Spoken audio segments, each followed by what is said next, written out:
Welcome to episode 8 of the Becoming More podcast, where we get into the weeds talking about transformations and how people have changed their lives and helped others do so as well.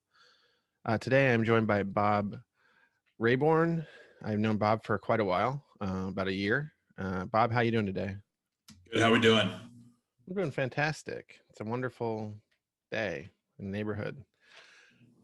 So I like to ask each guest kind of like their bottom line of their weight loss journey so far, as that's what we mostly focus on here.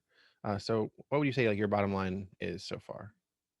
Yeah. So over the last 2.5, 3 years, I'm down 80 pounds. It's awesome. It's great because I mean, anybody that has gone on a journey knows how hard it is to lose even 50 or 25. I mean, depending on how much you have to lose. Constant struggle because it never goes away. Right? Yes, exactly.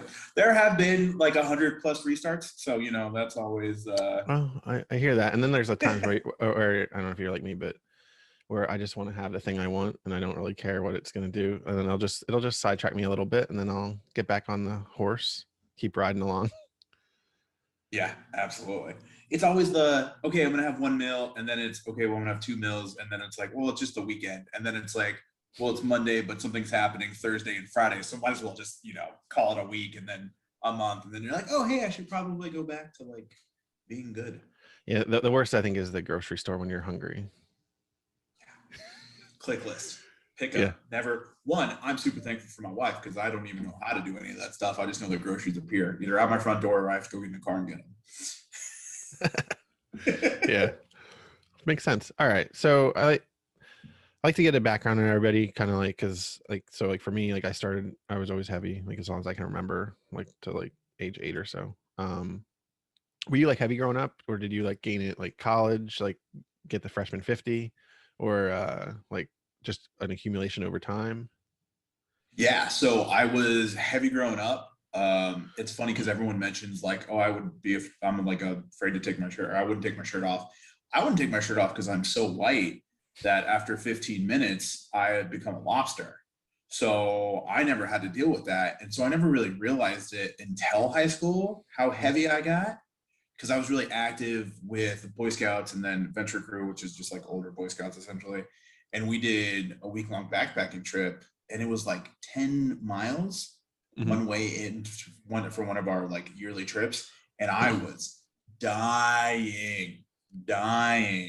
Yeah. And so when I came back, I'm like, okay, I weigh 300 pounds. I'm never going to let myself get past 300 pounds. And then I went to college, and then I met my now wife, who's a amazing cook. And then I, weighed myself one day when I saw a picture. I'm like, ooh, that's not looking great. And then I weighed myself. I'm like, I need a bigger scale. And then when you have to buy the bigger scale, Oh yeah. Oh yeah, the XL 700 scale is my favorite. Yeah, exactly. Right? Yeah, exactly. Yeah, when I had to get that, I'm like, that can't be right. It's like what you see on like any of those weight loss or like my 600-pound life shows, where they're like scales wrong. Scale 100%. Yeah, can't possibly be right. All right, so so like you said, you got up to a certain amount, and then what was like was there like an event that got you to start like to get down? So obviously you said you had like stops and starts. So was there an event that like finally like you're like, I need to get down because this is too much? Or was it just like an accumulation of over time? You're just like, I just can't keep doing this because it's like hard on the knees? Or was there like somebody that came to you and said like you need to like get healthier, or any of those things? Yeah, so it was so we took a trip to Denver to go see the Broncos play, and 12-hour car ride. Was super uncomfortable the majority of it. And when we got there, we rented like an Airbnb, like a little 1-bedroom condo, and like I couldn't really fit in the bathroom right. And I had no room to like maneuver. And then like just cleaning myself became like problematic almost. And I'm like, what? That's not a thing. Like that. Yeah. What?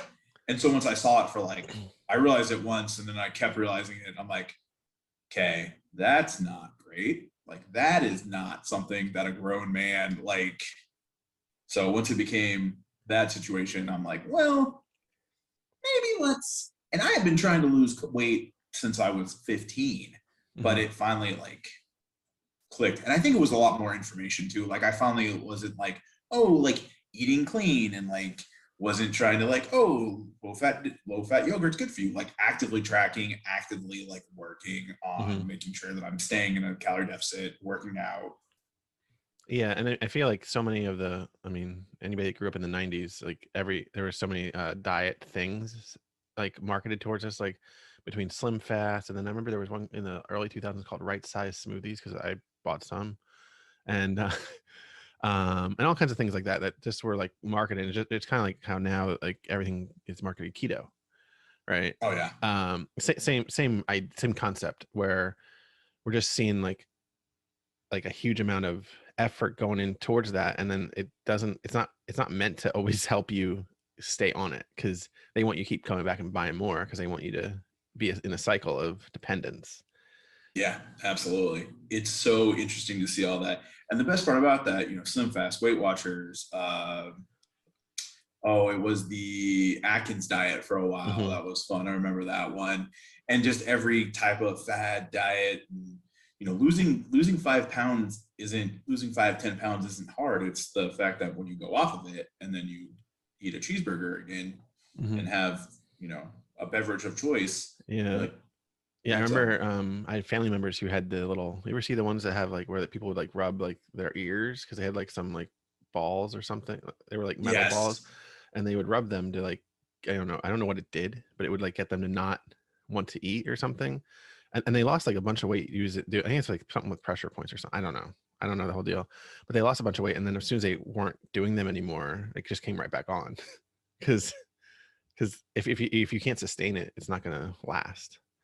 absolutely. Like, and that's like people are always like to me because I've lost a good amount in 3 years ish, and they're always like, well, how did you like what are you doing? And then they're like, well, why aren't you doing it like harder, right? And I'm like, well, because I know I can sustain this, and because I can still have cake, and I can still have Reese's, and I can still treat myself at times, and where my whole life was pretty much a treat, but it's a lot easier to be sustainable and something that I can do like long term. It might take me 5 years to get there, but that's better than like I do it hard for 2 years and then I get off of it and then I'm like right back at where I was or somewhere close to that. Yeah, or then you become like you do get some sort of recognition on Instagram or whatever platform for whatever reason, and then if you start to gain weight back, it's like, what's going on? Why are you gaining weight back? What's it be like? Oh yeah, you Yeah, can see man. it Like I eat. you can see if you follow any large account because Yeah. as soon as people like do that, there's websites dedicated to following some of these people that are like huge, like million subscriber accounts on that in the weight loss community. And it's just like people just bashing them like nonstop. And I'm like, yeah, I'm glad I'm not that.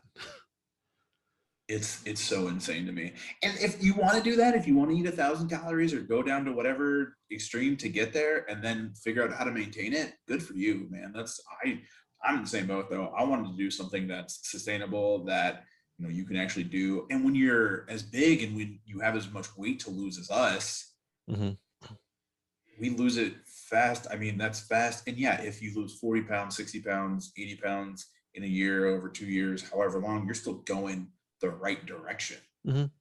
Yeah, I've kind of done I joke and because I've been on a few podcasts that weren't this one, and I've said I've lost 100 pounds in 8 months twice because I'll go on like a really good let's say a streak for those 8 months, and then I need to like maintain for a while because I need to like my body needs time to like reset and get used to being like going from 600 to 500 to 400 ish. So you mentioned that like when you started, you got into tracking. So was there any like nutrition plan that you followed at first to get started, or was it just like you just like got full into like like you researched like macros and how to like what you should have, or did you use like a nutritionist, or how did that Yeah, start? I just really it was MyFitnessPal and just tracking everything, and then I guesstimated a number that I should have been eating, and then I heard from a like, I wouldn't even call him an influencer, just someone, just a social media like presence, which was the guy that actually trained Gary Vee, the book behind you, Mhm. Jordan Syatt. So he was like, hey, this is the number, like this is what I recommend.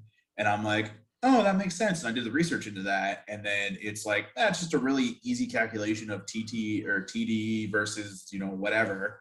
So I'm like, cool, shoot for that number and MyFitnessPal. And That's awesome. yeah. And I think like that you pointed out a book on my shelf. You're the first person that's done that. Of course, most of them are like little slim books that people can't read. Uh, um, so while you were doing the tracking, did you? So I talked because I kind of coach some people, like not official or anything, but I like friends, and Right. I always tell them like my biggest key to them is like don't bullshit yourself, because if there's somebody you don't want to bullshit, it's yourself. And like one person won't even track. Like they were like, yeah, I can't track. I'm like, it's really easy. You just have to enter all the food you eat, and then that's it. And they're like, no, I don't want to do that. And I'm like, and it's just it's funny because that person wants to lose, like they have about 50 pounds to lose, and they want to lose, but they don't want to take the steps to lose. But like my biggest thing is like just don't bullshit yourself, because even if you eat 5,000 calories in one day, just put it in there. And it's I mean you won't like looking at it, but It's funny because when we're in like high school and you're like, well, if you cheat, you're only cheating yourself. And you're like, I don't care. This is a stupid test. I just want to get a good grade and move on from Mhm. this class. And now it's like, yeah, that's true because, and it's so funny when it comes to tracking, it's like, if you don't know where you are and you don't know where you want to go, how are you going to get there?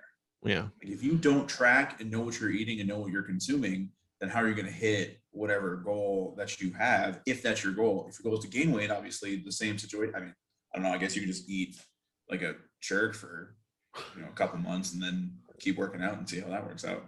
Yeah, and I like to tell people like to create a baseline, like do a week of your own tracking of what you're eating. Don't even change anything. Mm-hmm. And then like go from there and make small incremental changes that I always talk about in Instagram. Because even if it's just cutting out like half the soda you drink, like it doesn't have to be Yeah. like so many people think it's going to be like the first, as soon as you start dieting, you got to cut everything out. You can only have kale and pita chips and like chicken and Yeah. some rice, right? And that's about as far as a carb as you're gonna go. And so often I'm like no, like I mean, uh, like for snacks sometimes I have like rice cake and peanut butter. Like it's not like it's all health food, because it's like it's I kind of focus on like whole foods that I can eat, that I can make easy, especially like when you work full time and you have to come home and like make something to eat and not want to just order pizza or Chinese. Pizza. Oh, pizza. P- I just p- killed a CPK pizza right now. a what pizza? California Pizza Kitchen. Okay, yeah, Yeah. okay, yeah. We don't have too many of those here on the East Coast, but we have a few. Those frozen ones, though, those frozen thin crust, those are all usually under 900. So that's Yeah, well, little planning goes a long way on those like the ones. Quest pizzas that become like a brick when you eat them. I've never had a Quest pizza They're okay. because they're Like, they're so they're so small. Because I would eat, I mean, the big problem, the reason why I restart 100 times, probably more than that, is because I love pizza. And so the fact that you can walk in, one, get a Little Caesars pizza. I got a buddy of mine that owns an Italian restaurant. Their family's pizza is amazing. And then you can walk into every store and get a frozen pizza, and you can have pizza in your face within 20 minutes. It's mhm. just my self-control for a long time wasn't there. So Do you guys have Hungry Howie's down there? yes, Okay, so my one buddy went I've to he, never been to a Hungry Howie's. my one buddy that I work with. He is when he went to college at University of Advanced Technology in Tempe, and he like swore by, he showed me in college, he actually had, because he was being cheap, he had like a stack of Hungry Howie's pizza boxes in his closet that was like 6 feet high, because they were like, I think they were like $5 Oh or yeah, something absolutely. super cheap. We had a Little Caesars right off campus, Hmm. and Friday night, Saturday night, Tuesday night, $5 dinner and maybe a midnight snack. Yeah, absolutely. If you plan it right. Yeah, exactly. if you have enough, self-awareness not to eat the whole pizza first sitting. Yeah. I when I do have it now, like I usually get thin crust if I get like from like Domino's or Papa John's or something. Just because I can have like so on I carb cycle, so on the weekends I have carb heavy meals, and I can have like 3 pieces of pizza as like one of my carb heavy meals, and it's like 10 wings, or I can have like almost a whole thin crust because there's a lot less carbs in the thin crust than Yeah, there is in absolutely. the regular, and it's that tracking that helps you figure that out to bring it back, right? Exactly. Yeah. Exactly. I just feel like tracking's the easiest way. It sucks. I will openly admit Oh it's yeah. definitely not the funnest thing to do for, a long time. But once you do it for a while, thankfully I eat a lot of the things that are consistent. So with me, it's a big thing is portion control. That was like my biggest like takeaway from tracking is I know now. The other thing too is once you do it long enough, tracking becomes really easy. Cheese universally is 28 grams for 110 calories. Peanut butter universally is like 30-ish grams for 190 Yeah. calories. Bread is around 110 a slice. So like once you do it long enough, it just becomes real. It's Oh like Weight yeah. Watchers. If people are in the program long enough, they know a point without they know what the points are just by looking at something. Yeah, exactly. And I know we're talking about tracking a lot, but it's the theme of our episode here. But once you do it for a while, and like when you eat the same stuff, like I used the Fitbit tracker because I have a Fitbit, and I could have everything on the one app, and I wouldn't have to go anywhere else. And Nice. so like I could see like what my calories looked like for the day on the app and stuff. So, but once I start adding stuff, like I actually started stuff I made, I would actually like create it and then create like the name was like my last name, like who made it. Like Mm-hmm. if it was like supposed to be like, Domino's, right? But I would put my last name, and then every time I needed to find something, I just type in my last name because like it's Smart. pretty like it's more unique. It's also you have a unique last name. If you have Smith or like Yeah. Crocker, like you're screwed. Um but yeah, so I like if there's one thing to learn from this episode, it's tracking.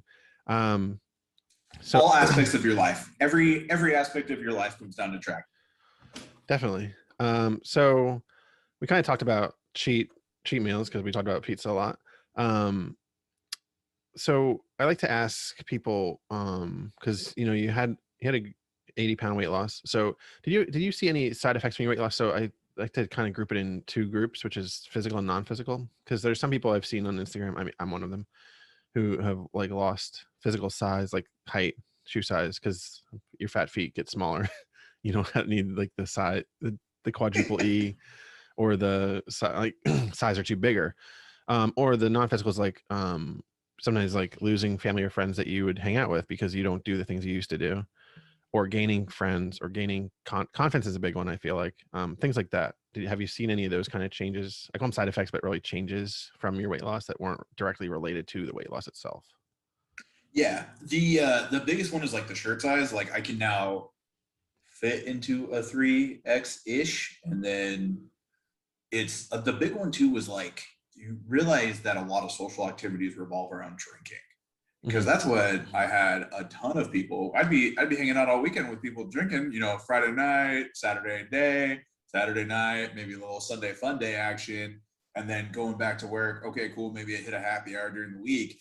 And then once you're like, all right, I'm gonna like scale back or stop, it's just like, what am I doing at a bar? Like, there's nothing here for me. Like, yeah, I can keep drinking Diet Cokes, which is what I did for a really long time. Mm-hmm. Or like Diet Dr. Pepper because that's the drink of choice. Which yeah, it's diet. I know that's it's the It's fake probably it's probably poison. the, it's probably the best tasting diet soda there is. Openly agree with you. It is definitely the one that tastes the closest to the actual soda. But that's I think the one thing of the one like biggest change I've seen. Mm-hmm. And so it's hanging out with different people because it's like, oh, hey, we do non-drinking activities more. So I'm going to go hang out with them. And also who really wants, unless you want a DD every time, who really wants someone that's sober when everyone's making really bad decisions at 1 o'clock in the morning? Yeah, yeah. I think so I used to when I worked in a movie theater, I used to go to the bar with we used to go out after we were done with our shift on like Friday or Saturday nights or both. And then we it started to become like I just didn't like sitting there because like we'd always have to because all like the bar we went to used to be like a dive, and then they upgraded it to like be modern and sleek and all that. Like an actual bar. Yeah, an actual bar, and then like they got rid of all like the regular tables and put in all like high top tables. And as you know, as someone that's large, um, I I hate sitting at high top. Now I'm better at it because I don't have all the excess. But when I was bigger, I hated sitting at those because I would always like I'd always wind up with almost like standing because I'd have like one foot all the way on the floor and then like one foot kind of on the stool, and I'm the whole time was just the worst. 100% doing the lean where your Yeah, chair is under, you got one foot, and then you're just switching between what foot is yeah, up, taking a little bit of yeah, break, and and then not you're to leaning mention back. when you're like 400 or 500 pounds, like that's a lot on your on like your feet each time, right? Because you're Yeah, still putting a lot of weight on it, and you're just like, man, I just can I go home now? And yes, so I it's and then I stopped working there, and then I stopped going out as much. So yeah, so we talked about all your weight loss stuff so far. Do you have any like goals this year for like your weight loss? Like to keep, do you want to hit like a certain number or anything or? yeah. So my goal by the end of the year is 360 Mhm. is like the goal that I'm shooting for. Um, we'll see what happens with the kid and like how that throws me with a loop and sleeping and caring about tracking. Yeah. But I think that'd be really doable. Really, that's only like 18 pounds by the end of the year, so that should be super doable as long as I'm like mediocre at tracking and working out. Yeah. It should be cuz you've already done 80, so Yeah, exactly right. That's gonna be 355 would put me at 100. uh-huh. Um, which I think is super doable. But I also, if I hit it, I hit it. If I don't, it's the process. Like I'm not trying to Yeah. stress over hitting a number on the scale because there's so much more. I But can now like work out better and my clothes fit better. Like I just feel better, yeah, so I'm yeah. not worried about That that. was the funniest thing about for the longest time I didn't do a leg press machine at the gym because I was so used to being so big that I couldn't fit in it. And then finally did it, and I was like, I can do it again because I hadn't done it in so long. And it's like I I never try to downplay like the amount of stuff that where you can fit. So like that, or like you mentioned the 3X shirt, and like because I'm about the same. Like I wear some 3X, some 4, depending on the brand. I have some twos. I started by this is what I did. So I have like a guest room, and I started buying like a size lower as I got into that size. Like as I got into like a 4X, I started buying 3X stuff. So getting 3X, I started buying 2X stuff because I'm like, I want to be prepared for when I make the change. Uh, and so I do have some 2X stuff, but it's just nice not having to buy all my stuff from DXL. Because like I mean, I mostly go to Kohl's because it's cheap, and it's like they usually have stuff I can wear, and they're big and tall, and it's just nice. Not I don't even need the biggest size they sell anymore, which is even better because their biggest Yeah, is like a right. 4. But when I had to go to DXL a few weeks ago for I went and bought some shorts for summer because I mean I'm not in Arizona, so it's not summer all year round, Sure. but or short weather at least. But Yeah, exactly. but when I went, like I went there because I was like, Kohl's I can fit in their stuff, but they have such a slim selection of stuff that I can wear in shorts. So I was like, oh, I'll go to DXL, and like I went to DXL and I bought like 3 pairs of cargo shorts, which is hopefully the last time I ever go there. But after I bought them, I'm like, yep, there went $150.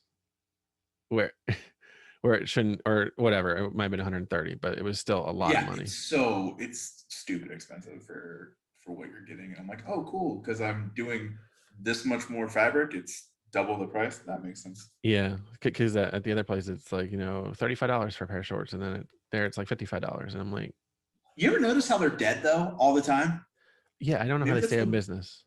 maybe that's the ones up here. But like, I feel like they're every time I've gone into it, it's like me and like one or two attendants, and then sometimes you see one other So person. it was funny when I went and got the shorts. Actually, it was busier. Like there were like 10 people in there, but which was surprising. And it was also one of those weird things because it was like, so when I went to pay, so I'm pretty tall myself. Like I'm like, well, today I was 6'1.5" at the when I got a physical, but 6'2", and like these guys were all taller than me, bigger than me. And one guy saw a suit on the rack, and he's like, yeah, you got that in a size 60, in like a 64. And I was like, I remember being that size. I'm glad I'm not that size, but I'm like, you want a specific suit in a certain size? I'm like, good luck, because especially when you get up there, because you're kind of at the edges of what they do at a 64. Because I think they do like a 64 is the biggest, and whatever one they show as the show off suit on the mannequin, I ain't gonna have it in the biggest size. But yeah, Like so having size 15 shoes. I walk into the store and I'm like, what do you have in this size? And then I'll figure it out. so that's the funny thing too when I go to DXL, because when I've gone there, because I wear like a 12, and I'm like, I have the smallest shoe size they sell here. Because it's the one place where like 12, like it's like what, 12 to 18 is what they sell. So it's like you're right in the middle. But they're all Yeah. they're all ugly shoes, so it doesn't matter. Every time I see them, like I see an 18, I'm like, Jesus, because Yeah, that's it's huge. a water ski. Like you could float, you could go, like it's insane. Yeah. All right. So, excuse me.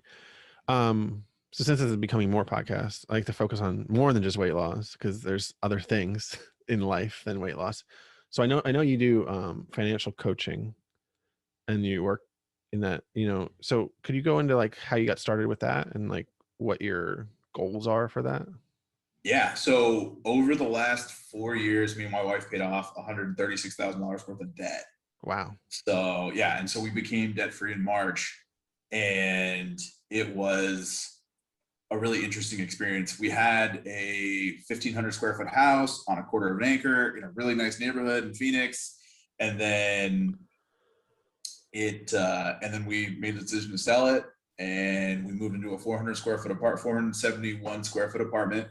And this was, we re-signed our lease January 2020. Mm-hmm.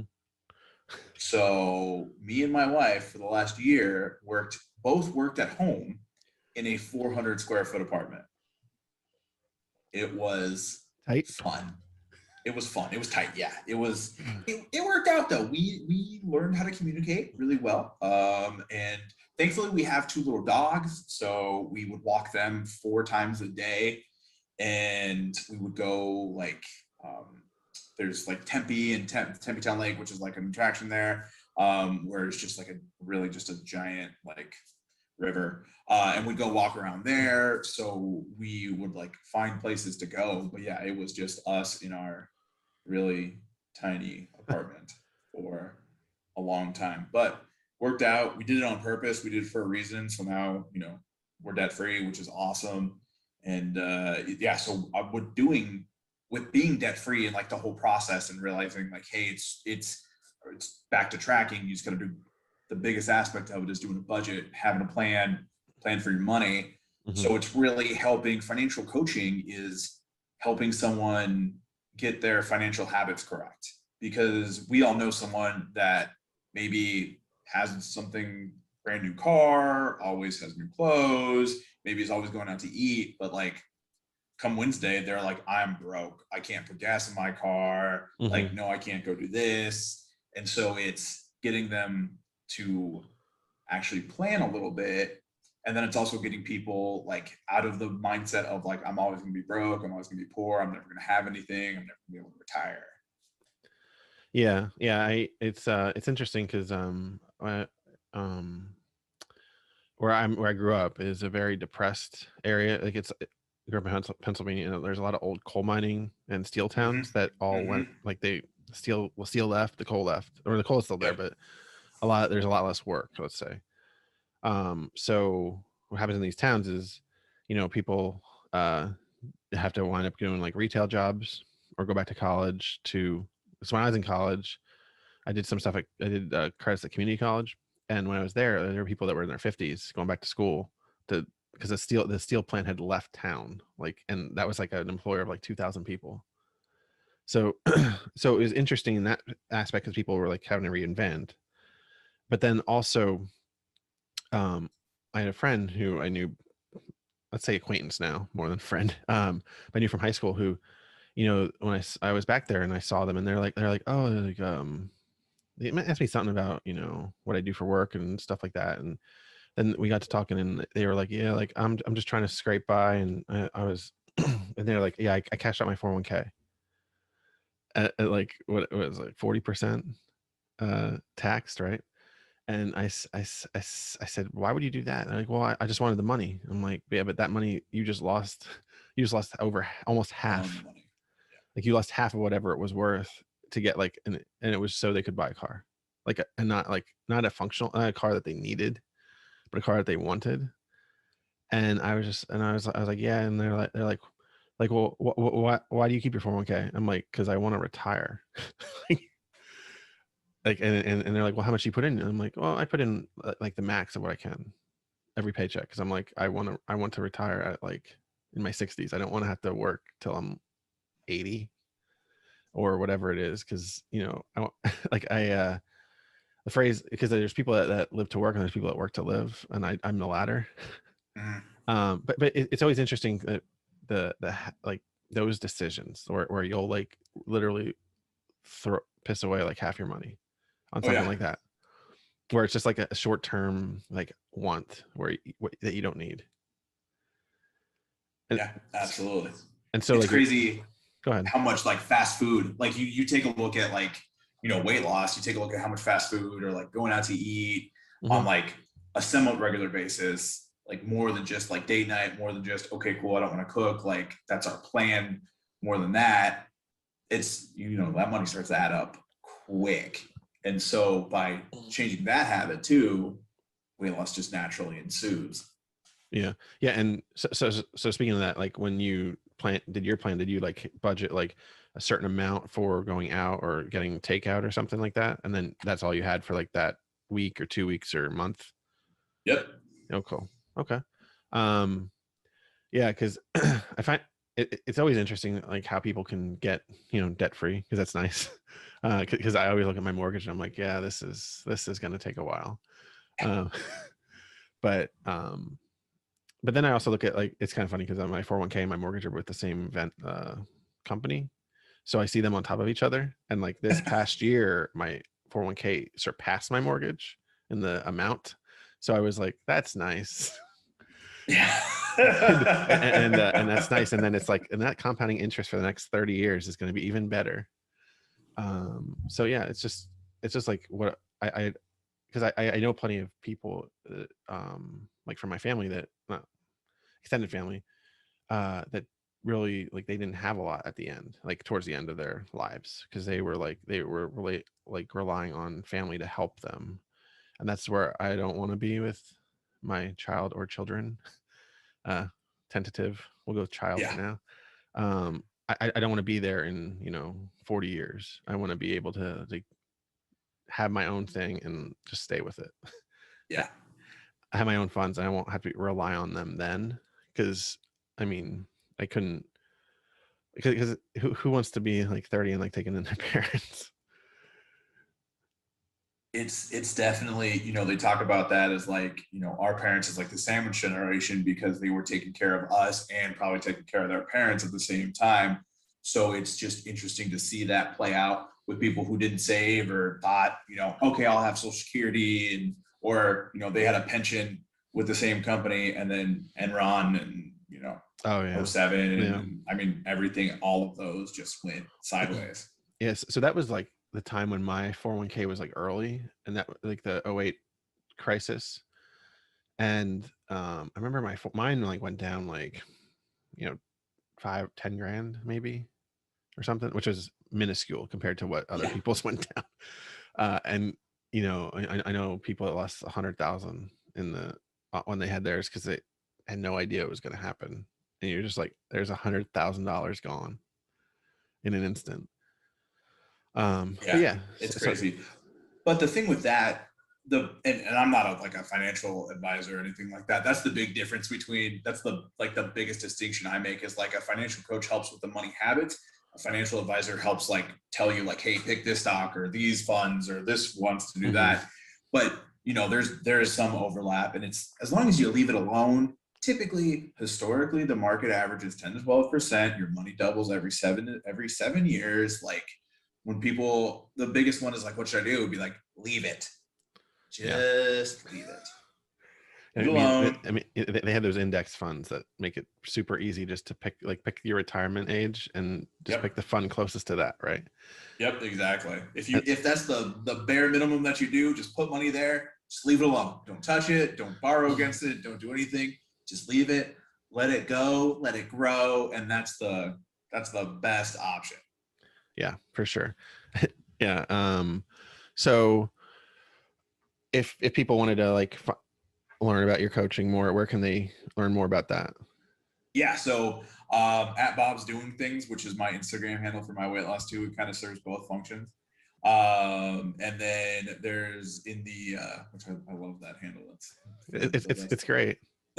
It covers so much. It says I'm doing things, and so it says I'm a man on the go. It's there in there's a link where you can schedule a consultation if you want to actually talk, or shoot me a DM. I'm not that popular on there, so I answer all of thankfully, don't get me wrong. Hey. I take sponsorship money. I'd 100% be like, hey, I want a couple sponsored posts. Be like, yeah, I'll take that 100%. Hey, just hound Real Good Foods, and I'm sure they'll send you a box of food. Oh my gosh. A microwavable dinner or lunches. Yeah. So talked about your coaching. And I think it's super important because like I said, this show is not just about weight loss. It doesn't have to just be about weight loss, and weight loss is a part of the whole. Financial health is also a part of the whole. So many people just get into massive debt and don't know how to get out. So speaking on that, are there some books, maybe the one behind you, that you would recommend to people to kind of start looking at getting to develop better habits, or develop just a better outlook on how to fix their finances before they want to talk to you? Or yeah, so the number one book I will recommend to anybody at any point in their life, no matter what they want to do, is Atomic Habits. That's why it faces out, looks all pretty. I'm a huge fan of that book. I read it last year and that changed my life, because it talks about starting small, starting something that's super sustainable, and then just keeping that growing. I wonder where we heard that before. I know, right? That's crazy. It's all about sustainability, and that's why I was saying tracking your calories, tracking your budget, tracking your daily activities, tracking whatever you want to do, whatever goal you want to achieve. That's, if you know what you're doing, you know how to get there. So Atomic Habits is the number one book I recommend to anyone doing anything. If you want to change your life, read that book first. And then I used, and everyone's not a huge fan of him, but Dave Ramsey. I'm a big Dave Ramsey guy. I'm actually a Dave Ramsey certified coach, which really just means that I took his training and I get to put that on the bottom of my signature. That's awesome. Yeah. Hey. All right, cool. So the way I like to kind of get towards wrapping up the podcast is, so I guess we usually talk about an interest with the guest, but I think that might be what we just talked about with your financial coaching. Yeah, that's, full-time job, building the practice, pregnant wife. There's not, I watch a little bit of football, I watch a little bit of sports on highlights, and that's pretty much, although I am thankful that I am not an Eagles fan right now. Wow. So why is that? Why is that? I'm just going to say that because, I know that the Broncos have a quarterback, may not be the best one. You think Jalen Hurts is going to be? Y'all signed Joe Flacco. It was just as a backup. It's also a homecoming because he's from South Jersey. Yeah, sure. And who's your quarterback? So it's either Teddy Bridgewater or Drew Luck. We don't talk. Listen, it'll be one. We'll have one. It's okay. Some people on ESPN, some of the talking heads on ESPN are actually picking the Eagles to win the East. I think Jalen Hurts will be okay. I don't think he's going to set the world on fire, but I think he's going to be better than what we had last year with Carson Wentz, and then him coming in the last few games. Carson Wentz was looking good throwing though in Indy. So, what, in practice? I mean, I guess it's practice. We're talking about practice. Yeah, we're talking about practice. We're not talking about games. We're talking about practice. That's fair. That's fair. I never thought I'd pull that one out. So that's good. All right. So the way I like to kind of wrap up the show is to it's a little segment called Brett's Corner. I ask 5 questions. You give me 5 answers ish, and then we wrap it up. So are you ready? Yep. Okay. In the next year, what movie, TV show, or event of any kind are you most excited for? So the birth of my kid is the event that I am most excited for. It's the event of the century. Huh? Yeah, exactly. That's kind of not a big movie guy as of lately, and there's always something on Netflix. So always, yeah. I'm right there with you. That'd be my number one as well. And by the time this comes out, I'll already be there, and you'll be very exactly. close. I'll be close. Yeah, exactly. Yeah. All right, number 2. What are 2 non-health related goals for the next year that you have? Yeah, so we are going to try to make it back to the Broncos game. That's going to be a goal there in Mile High. So, which is, great, wonderful, spectacular, amazing. Mm-hmm. Hopefully they get Aaron Rodgers, and then, we'll actually have a winning season, and then you don't worry about quarterbacks. And then the second one's just going to be actually going full time in my coaching business. I have no doubt you can do that. The second one, the first one, do you prefer like going when it's cold or like early in the season? I like going when it's cold because I like being bundled up because that is something I don't get to experience all the time. 1, living in Arizona, and then 2, being a former fat kid. Like it was never like we were there in 2017, right when everything was kicked off, and I was walking around in November in like jeans and my jersey, and I was still hot. Yeah, yeah. I usually always try to go to games so the first game I went to, the Eagles, was like a New Year's Day game, like 2006, and I was frozen because we were up in the upper deck and all that. And so after that, I was like, no more of these late season games. So we started going to like first game of the year, like September or whatever. And then I went to a playoff game like last year, and being a lot smaller and fitting in the seats, and even though I was frozen, because I was also in the upper deck again because I was cheap being $220 tickets. Yeah, exactly. That's cheap seats are still like hard payments for most people. But yeah, it was just like I was like I like this a lot better now that I can fit, and like I have a coat that fits, and I have like I'm able to keep everything warm for the most part until the end of the game, and I was like, yeah, I'm ready to go home now. And it was a terrible game. All right, so number 3, if someone came to you saying they were lacking motivation to stay consistent, what 3 pieces of advice would you give them? Yeah, so first one, read the book. Second one is just literally just be consistent and start super small. Like I can't even tell you the number of times I've restarted, but the last time I restarted, I did it right, which was, okay, go 10 minutes, that's it. Go 10 minutes, that's it. Go 10 minutes for a week, that's it for working out. Okay. And then bump it to 15, then bump it to, I mean, if you have to start at 5, start at 5. If you have to start just going to like physically go to the gym and that's all you do, just start so small that there's nowhere to go but up. Because if you haven't worked out in 2 years and then you go for a full hour doing a full cardio and then your old weightlifting circuit at the weight you left off at, you're not gonna be able to move the next day or the next week possibly, or re-injure yourself. And then you're like, oh, I don't want to do any of that. Yeah. And like, I like to add, like, just because you started like, if you started a weight and you see like some 13-year-old girl like outlifting you, don't get discouraged because you're not doing it right. Yeah, like you're not, and that's kind of the third thing is you need to make sure you know why you're doing this. The biggest part that I think people can really overlook is why they're doing anything, why they want to lose weight, why you want to get your money together, why you want to change your life in general. Maybe it's none of the above. Maybe it's you want to stop drinking, or maybe it's, you want a new job. It's like, why do you want to do that? What's the real reason that, I want to look good naked? That's a very valid reason, but maybe like, I want to be able to walk my daughter or son down the aisle. I want to be around here for my grandchildren. I want to be around here. And that is so much deeper than I just want to look good naked. Not still a good reason, but I mean, vanity can be a hell of a motivator. Oh, absolutely true. And that's, it's, I think motivate, and I have a very hot take on motivation where I think motivation is trash. I think I do too. motivation may get you to start, but after the first time,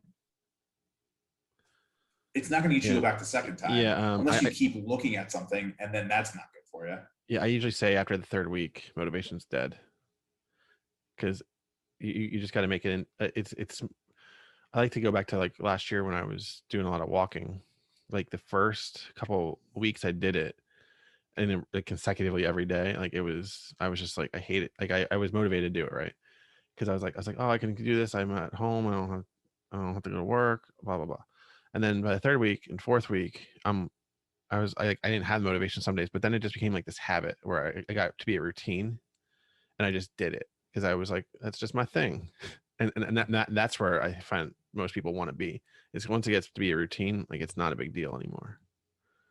The days that it sucks, on the days you don't want to go, on the days that Mm-hmm. you're too tired to go, on all those days, your motivation is usually not going to get you through the door. It's going to be the habits and the routines you build. Absolutely. Oh yeah. All right. Question number 4. What have you discovered about yourself during your journey or transformation that surprised you the most? That it's all mental, that a lot of it is mental. And it's, it goes back to whether you can or can't. Oh, I forget the quote, but a lot of it, it's so much mental. The last 3 months I've been doing intermittent fasting. Mm-hmm. So I don't eat until noon. Well, my whole storyline growing up was, well, I need to eat within 20 minutes of waking up. Yeah. I've had breakfast a handful of times over the last couple of months on Saturdays when I go with my wife. Yeah. And I've been doing like 24-hour, 36-hour fasts. So it's all mental. You can tell, if you tell yourself you can do it and then actually, again, start small and figure it out, you can do it. And I learned that about myself, is that I actually, if I tell myself something and then I actually apply it, well, then I can follow through. Yeah. And it's so often that people will be like, well, I can't do that. And it's like, just get rid of the apostrophe and the T, because you can. It's just, do you want to do it? Because it's so much of a difference between can't and won't. And then calling someone out on that too is really interesting. Be like, oh, I can't do that. Be like, you can or you don't want to. And then what? Be like, yeah. Yeah. Because I remember 2 different sentiments. Somebody, after I had been on one of the podcasts, they're like, you do intermittent fast, because I do intermittent fasting as well. And I'm like, that's so hard. I'm like, what's so hard about it? And they said, well, when I get up, I got to eat before work. And I was like, well, do you? and they're like, well, yeah, because that's what I always do. And I'm like, well, you don't have to, but you can, because it's that training of breakfast is the most important meal of the day, gets you started, right? But then I said, okay, and I think I broke it down. I was like, breakfast means break fast. So what's the difference if you break your fast at 7 a.m. or at 11 a.m. or noon? Like it's a 4-hour difference. It could make a big difference for some people. I just find that I can usually last. The only time I can't last is if I go to the gym to start my day. I have to have like I usually make a protein shake in my blender, not a Premier Protein that everybody loves in their coffee, but I make that in my blender, and that just to get, because otherwise I go crazy, because if I work out before work, I usually go at like 5:30 or 6 in the morning, and then by 10 a.m. I'm like jonesing for something, because I'm like, get me anything. Like the one day I went down to at work, we have like a full cafeteria, so I went down to the cafeteria and I got like a pack of Oreos, because I was like, I just need something to hold me over till lunch, because I had lunch, but I didn't want to eat my lunch at 10 a.m. either, because at 10 then 2:30 rolls around and I'm like, all right, what am I gonna have now? It was just like be a cycle, and so it's stuff like that. Like you just gotta, it's part of it's planning, and part of it's just knowing like what you need. Yeah, exactly. That's the part when I work out in the morning, and like right around then I just start chugging water, and then but at the same time too, I also know 11:30 I'm like staring at that, be like, just get there. And some days I'm like, all right, I'm just gonna eat something, because I also believe that if you mess with your body enough, it's also like kind of messes with it, so it's not the worst. But there are definitely days where I'm like, okay, cool, first meal of the day is like at noon. Well, it doesn't turn out to be 2, and then I have my last meal of the day at 5 on accident. So really I've eaten within 3 or 4 hours, not because I'm trying to, just because that's how it's worked out, and I stick to that. Yeah, and I found with intermittent fasting too, like timing of meals is like I've discovered that's more recent discovery is how important that is. Like having your meals like spaced like about 3-ish hours apart instead of having like constant like feeding frenzy from like Mm-hmm. from like 4 like say 4 p.m. to 8 p.m. or something.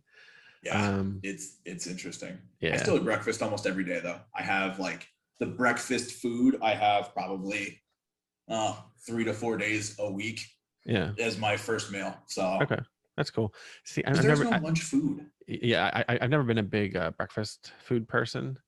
So usually on the weekend, like one day I'll have something that's breakfasty. But I'm more of a, I've always been much more like whatever my lunch and dinner is much more what I'm into, especially once you get like steak involved. Oh yeah. Oh, you can have steak and eggs for breakfast, right? So, all right. So last question, which is always everybody's favorite. If in 150 years science fails to save us and all that is left is a book about your life, what would the title be and what would the blurb tell us about Bob? The book would be called The Man with the Ginger Beard. And the blurb would be how a former fat kid learned that to have a lot of fun, you need to change your life, and it's awesome. Awesome. I like that. I like that answer. It's always an interesting one because it's never the same Yeah. every time. Okay, so Bob, I know you already plugged where you're at on Instagram, but I'll let you say it again, and I'll add it to the show notes, and we'll get everybody coming to your Instagram for all all your Bob's doing things, and also if you want to plug your podcast because I know you have one as well. Yeah. Not very.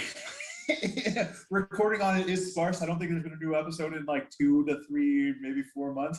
But yeah, so it's Bob's doing things on Instagram, and then it's the Bobcast on the Bobcast for podcast on Spotify, iTunes, wherever you're listening to this in a podcast format. It is probably there as well. Awesome. Well, thank you for coming on. I really appreciate it. It was I've gotten mostly. Oh, actually, it's all been my friends from Instagram that have come on so far. Great But community. yeah, really appreciate you coming on today and sharing your story and talking about a lot of different things, mostly tracking. And hope to do this again. And until next time, this is the Becoming More podcast. And hey, become more consistent.